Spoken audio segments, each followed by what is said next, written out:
श्री कृष्ण ने अपना विराट रूप दिखाया तब अर्जुन ही नहीं पूरी सृष्टि कांप उठी।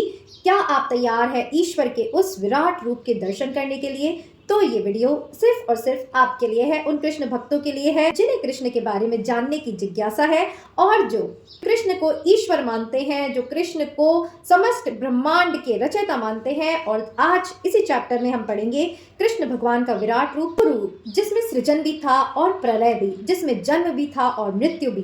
क्या आप ऐसे रूप को देखकर सह सकते हैं? क्या आप इतने अनंत ब्रह्मांड को कृष्ण में समाया हुआ देख सकते हैं? अगर हाँ तो चलिए मेरे साथ चलते हैं श्री कृष्ण के भगवत गीता के इस चैप्टर 11 में, जिसका नाम है विराट योग। विराट मतलब अनंत, विराट मतलब वो रूप जिसमें अनंत ब्रह्मांड समाये हुए हैं। कुछ भी आप देख सकते हैं, जिसकी भी आप कल्पना कर सकते हैं, वो सभी इस चैप्टर में ईश्वर अपने आप में अभिव्यक्त करने वाले हैं। तो शुरू करें उससे पहले गुरु को प्रणाम करते हैं, श्री कृष्ण का आह्वान करते हैं, कृष्णम वंदे जगत गुरु, और सभी दैवीय शक्तियों का आह्वान करते हैं ताकि हम इस अध्याय को समझ सके और कृष्ण की इस लीला को जान सके। तो इस अध्याय को शुरू करें उससे पहले इस विराट का शाब्दिक अर्थ हमें समझना बहुत ही ज्यादा जरूरी है।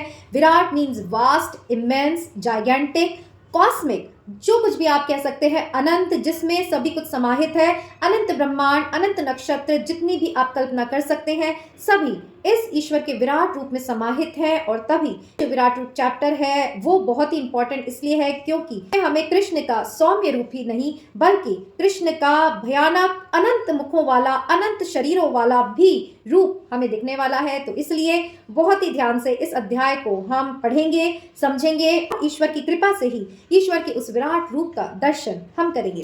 तो चलिए, जैसे कि पहला श्लोक हम हमेशा संस्कृत में पढ़ते हैं। अर्जुन उवाच मदनुग्रहाय परमम गुह्यमध्यात्म संज्ञितम यत्वयुक्तम वचस्तेन मोहो अयम विगतो मम। अब यहाँ अर्जुन कहते हैं, आपने जिन अत्यंत गुह्य आध्यात्मिक विषयों का मुझे उपदेश दिया उसे सुनकर अब मेरा मोह दूर हो गया है। तो इसका मतलब है जो पिछले अध्याय अगर आपने फॉलो करे हो उसमें हमने बताया कि कैसे श्री कृष्ण भगवान ने वो गुह्य ज्ञान यानी सीक्रेट नॉलेज अर्जुन को दी और अब अर्जुन उससे समझने के बाद ये कह रहे हैं कि मेरा मोह नष्ट हो गया है। अब मोह का यहाँ ये मतलब है कि अब कृष्ण जिन्हें वो अपना सखा समझ रहे थे वो अब समझ गए हैं कि वो सखा नहीं, वो स्वयं श्री भगवान है जिससे कि समस्त सृष्टि की उत्पत्ति होती है। आगे चलते हैं। हे कमल नयन, मैंने आपके प्रत्येक जीव की उत्पत्ति तथा लय के विषय में विस्तार से सुना है और आपकी अक्षय महिमा का अनुभव किया है। जैसे कि पिछले चैप्टर्स में हमने देखा कि कृष्ण ने बताया कि मैं ही सृष्टि का सृजन करता हूँ, मैं ही सृष्टि के विनाश का कारण हूँ, प्रलय का कारण हूँ। तो अब ये बात अर्जुन को समझ में आ गई है और आगे वे कहते हैं, हे पुरुषोत्तम, हे परमेश्वर। देखिए, अभी तक वो कृष्ण को परमेश्वर नहीं मान रहे थे, अब यहाँ उन्होंने सीधे संबोधित किया है, हे पुरुषोत्तम, हे परमेश्वर। यद्यपि मैं अपने समक्ष आपके द्वारा वर्णित आपके वास्तविक रूप में देख रहा हूं, किंतु मैं यह देखने का इच्छुक हूं कि आप इस दृश्य जगत में किस प्रकार प्रविष्ट हुए हैं। मैं आपके उसी रूप का दर्शन करना चाहता हूं। अब देखिए, यहाँ अर्जुन में ये उत्सुकता हुई कि मैं ये जानूं कि कृष्ण भगवान ने कहा सबका उद्गम स्थान मैं हूं, मुझसे ही सब अभिव्यक्त हो रहा है। तो अब वो चाहते हैं कि श्री कृष्ण भगवान उनको वही रूप दिखाए।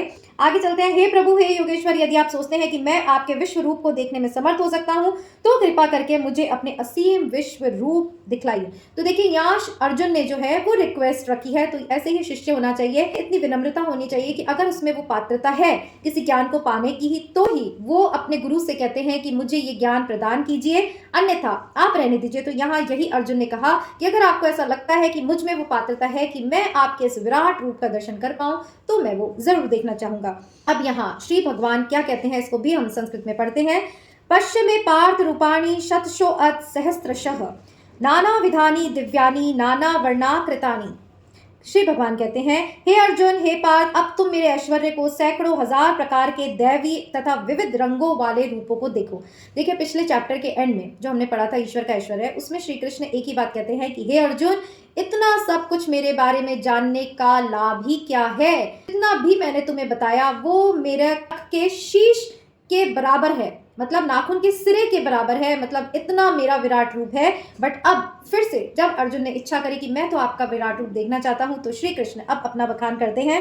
हे भरत, लो तुम आदित्यों, वसुओं, रुद्रों, अश्विनी कुमारों तथा अन्य देवताओं के विभिन्न रूप को यहाँ देखो। तुम ऐसे अनेक आश्चर्यमय रूपों को देखो जिन्हें पहले किसी ने ना तो कभी देखा है ना सुना है। तो आप कृपा करके भगवान कहते हैं कि जितने भी देवताओं को तुम जानते हो, जितने भी सूर्य को जानते हो, ब्रह्मांडों को जानते हो, उन सभी का दर्शन तुम मुझ में करो, क्योंकि पिछले अध्याय में भगवान ने कहा है कि ये सब मुझ में ही समाहित है, सभी का उद्गम स्थान मैं ही हूं। पर अब तुम उसे फिर से मेरे अंदर से प्रकट होता हुआ देखो। हे अर्जुन, तुम जो भी देखना चाहो उसे तत्क्षण मेरे शरीर में देखो। तुम इस समय तथा भविष्य में भी जो देखना चाहते हो उनका उसको यह विश्व रूप दिखाने वाला है, और यहाँ एक ही स्थान पर चर अचर सब कुछ है। तो इन शॉर्ट श्री कृष्ण भगवान कहते हैं कि जितना भी तुम सोच सकते हो, अभी का, भूत का, वर्तमान का, भविष्य का, वो भी तुम मेरे इस विराट रूप में देख सकते हो। तो इतना प्रचंड ये विराट रूप होने वाला है। हम भी अर्जुन की तरह हम में पात्रता होनी हो। पर देखिए, अगर आप इस वीडियो को अभी तक देख रहे हैं, अगर आप इस वीडियो तक पहुंचे हैं, तो आप में वो पात्रता जरूर है कि आप कृष्ण द्वारा इस विराट रूप जो कि उन्होंने अर्जुन को दिखाया था, आप भी उसके दर्शन कर सकें। तो आगे चलते हैं। किंतु तुम मुझे अपनी इन आंखों से नहीं देख सकते, अतः मैं तुम्हें दिव्य आंखें दे रहा हूं, अब मेरे योग ऐश्वर्य को देखो।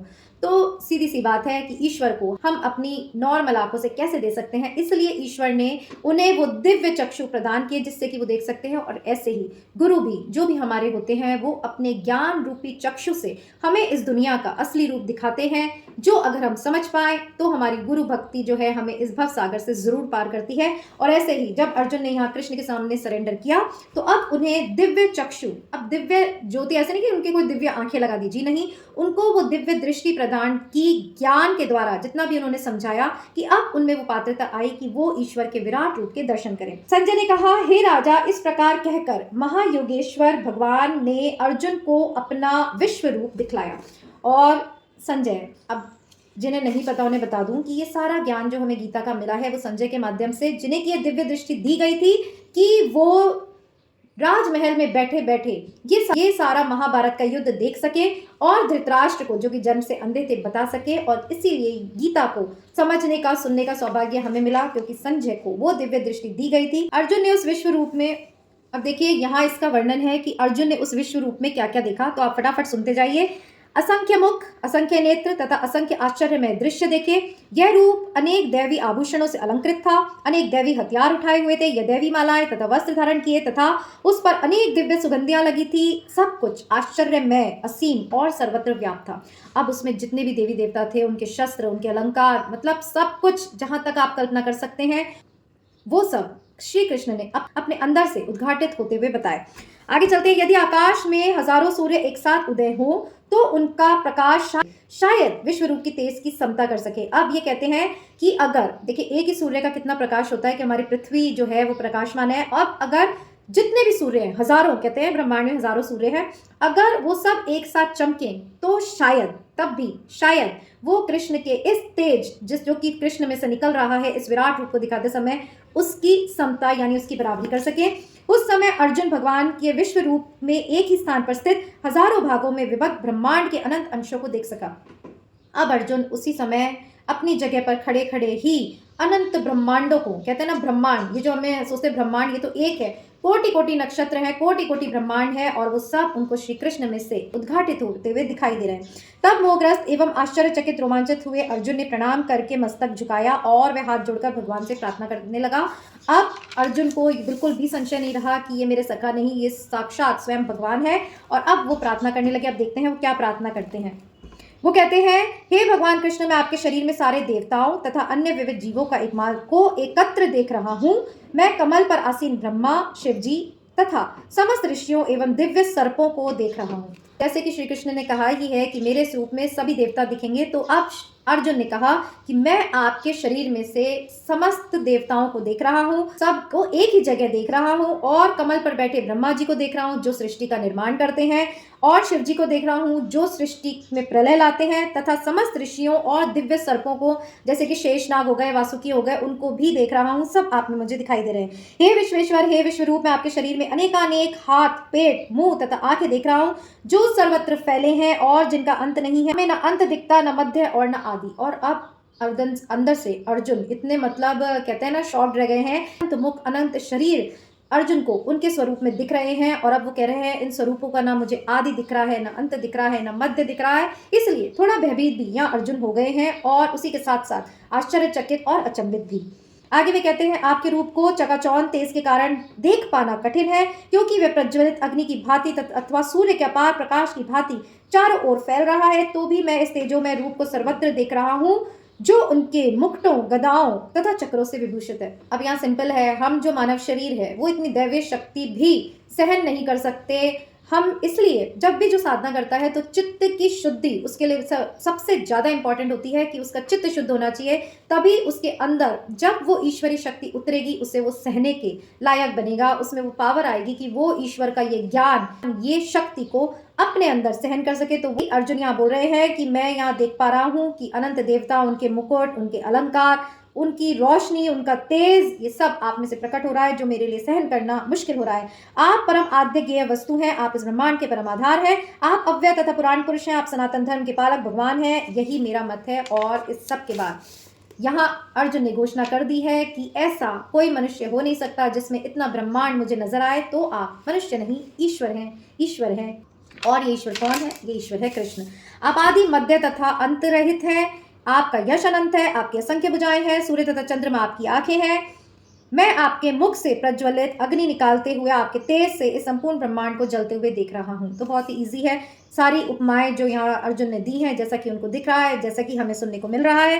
यद्यपि आप एक है, किंतु आप आकाश तथा सारे लोगों एवं उनके बीच के समस्त आकाश में व्याप्त हैं। हे महापुरुष, आपके इस अद्भुत तथा भयानक रूप को देखकर लोग भयभीत हैं। अब अर्जुन कह रहे हैं कि आपके इस रूप को, सौंदर्य तो है इस रूप में, पर क्योंकि प्रलय भी है, क्योंकि इसकी भयावहता भी है, तो इसे देखकर सारा ब्रह्मांड जो है वो आश्चर्यचकित तो है।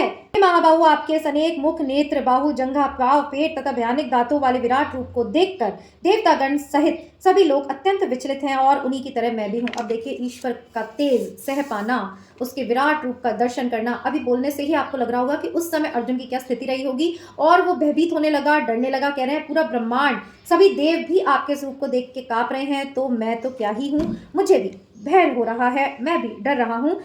अब आगे देखिए, अब तक तो अर्जुन ने कहा था मुझे विराट रूप देखना है, पर अब वो भयभीत हो रहे हैं और वो श्री कृष्ण से कह रहे हैं कि आप मुझ पर प्रसन्न हो। मैं इस प्रकार से आपके प्रलयाग्नि स्वरूप मुखों को तथा विकराल दांतों को देखकर अपना संतुलन नहीं रख पा रहा हूँ। मैं अब सब ओर से मोहग्रस्त हो रहा हूँ, मतलब ईश्वर की शक्ति जो है वो उन्हें भयभीत कर रही है। और अब वो कह रहे हैं मैं फिर से मूर्छित हो रहा हूँ, मोहग्रस्त हो रहा हूँ। धृतराष्ट्र के सारे पुत्र अपने समस्त सहायक राजाओं सहित तथा भीष्म, द्रोण, कर्ण एवं हमारे प्रमुख योद्धा भी आपके विकराल रूप में प्रवेश कर रहे हैं।